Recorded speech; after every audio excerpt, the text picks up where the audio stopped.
India അടുത്ത 5 വർഷം കൊണ്ട് ലോകത്തിലെ നമ്പർ 1 വാഹന വിപണിയായി മാറുമെന്ന് ഇന്ത്യയുടെ ഗതാഗത വകുപ്പ് മന്ത്രി നിതിൻ ഗഡ്കരി കഴിഞ്ഞ ദിവസം ഒരു ചടങ്ങിൽ പറഞ്ഞു. അത് സത്യമാണോ എന്ന് നമുക്കൊന്ന് പരിശോധിക്കാം. ലോകത്ത് ഏറ്റവും കൂടുതൽ വാഹനങ്ങളുടെ മൊത്തത്തിൽ കാര്യം പോട്ടെ, കാറുകൾ മാത്രം നോക്കിയാൽ തന്നെ ഉത്പാദിപ്പിക്കുന്ന ചൈനയിലാണ്. അതായത് 3 കോടി കാറുകളാണ് ഒരു വർഷം ചൈനയിൽ ഉത്പാദിപ്പിക്കുന്നത്. 2ാം സ്ഥാനത്ത് നിൽക്കുന്ന അമേരിക്കയാണ്, അവിടെ ഏതാണ്ട് 1 കോടി കാറുകൾ ഒരു വർഷം ഉത്പാദിപ്പിക്കുന്നുണ്ട്. 3ാം സ്ഥാനത്ത് നിൽക്കുന്നത് ജപ്പാനാണ്, അവിടെ ഏതാണ്ട് 89 ലക്ഷം കാറുകൾ ഒരു വർഷം ഉത്പാദിപ്പിക്കുന്നുണ്ട്.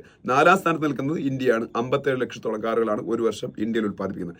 ഇനി മൊത്തം വാഹന വിപണിയുടെ മൂല്യം നമുക്ക് നോക്കാം. അങ്ങനെ നോക്കുകയാണെങ്കിൽ USA ആണ് ലോകത്ത് 1ാം സ്ഥാനത്ത്. ഏതാണ്ട് 78 ലക്ഷം കോടിയാണ് അവിടുത്തെ വാഹന വിപണിയുടെ മൂല്യം. 2ാം സ്ഥാനത്ത് നിൽക്കുന്ന ചൈനയുടെ വാഹന വിപണിയുടെ മൂല്യം 47 ലക്ഷം കോടിയാണ്.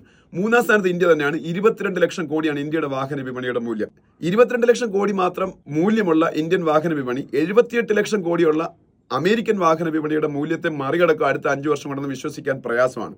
പക്ഷേ നിതിൻ ഗഡ്കരി പറഞ്ഞതിൽ കുറച്ച് കാര്യങ്ങളുണ്ട്. 2014 അദ്ദേഹം അധികാരത്തിൽ വരുമ്പോൾ ഇന്ത്യയുടെ വാഹന വിപണിയുടെ മൂല്യം 7.5 ലക്ഷം കോടിയായിരുന്നു. ഇപ്പം അത് 22 ലക്ഷം കോടിയായി. അപ്പോൾ വലിയൊരു ഗ്രോത്ത് ആണ്.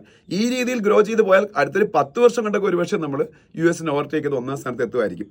മറ്റു ചില കാര്യങ്ങൾ കൂടെ ഇന്ത്യൻ വാഹന വിപണിയെക്കുറിച്ച് അറിഞ്ഞിരിക്കുക. ഇന്ത്യയിൽ ഏറ്റവും കൂടുതൽ ആൾക്കാർക്ക് ജോലി കൊടുക്കുന്നത് ഇന്ത്യയിലെ വാഹന വിപണിയാണ്. 4.5 കോടി ആൾക്കാരാണ് ഇന്ത്യൻ വാഹന വിപണിയിൽ ജോലി ചെയ്യുന്നത്. ഇനി മറ്റൊരു കാര്യം എന്ന് പറയുന്നത്, ഇന്ത്യയിൽ ഏറ്റവും കൂടുതൽ GST വരുമാനം സംസ്ഥാനങ്ങൾക്കും കേന്ദ്രത്തിനും നേടിക്കൊടുക്കുന്നതും ഇന്ത്യൻ വാഹന വിപണിയാണ്.